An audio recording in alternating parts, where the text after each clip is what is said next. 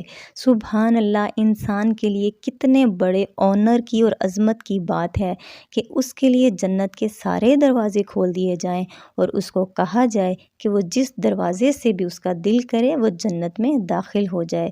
سبحان اللہ، کتنی بڑی فضیلت ہے ایک اچھے اور مکمل وضو کی اور اس کی دعا کی۔ اللہ پاک سے دعا ہے کہ ہمیں بھی ان خوش نصیب انسانوں میں شامل فرمائے۔ یہ دعا پڑھنی تو ضروری ہے۔ اس کے بعد ایک اور بھی بہت پیاری دعا ہے جو ہمیں پڑھنی چاہیے، وہ یہ ہے کہ ہم یہ دعا پڑھیں، اللہم جعلنی من التوابین وجعلنی من المتطہرین۔ اے اللہ، مجھے توبہ کرنے والوں اور پاک رہنے والوں میں شامل کر دے، آمین۔ وضو کے مسائل میں ایک بات یہ یاد رکھنے والی ہے کہ ویسے تو تمام اعضاء جو وضو کے اعضاء ہیں ان کو 3 بار دھونا ہی افضل ہے اور تمام فرائض اور سنتوں کو ملا کر مکمل وضو کرنا ہی افضل ہے۔ لیکن اگر کبھی ایسی مجبوری بن جائے کہ ہمارے پاس پانی نہ ہو، گھر ہو ہم یا سفر میں ہوں، اتنا کم پانی ہو کہ مکمل وضو نہیں ہو سکتا، صرف اتنا پانی ہے کہ صرف وضو کے فرائض ہی پورے ہو سکتے ہیں، تو ہمیں وضو کے 4 فرائض پورے کر کے نماز پڑھ لینی چاہیے۔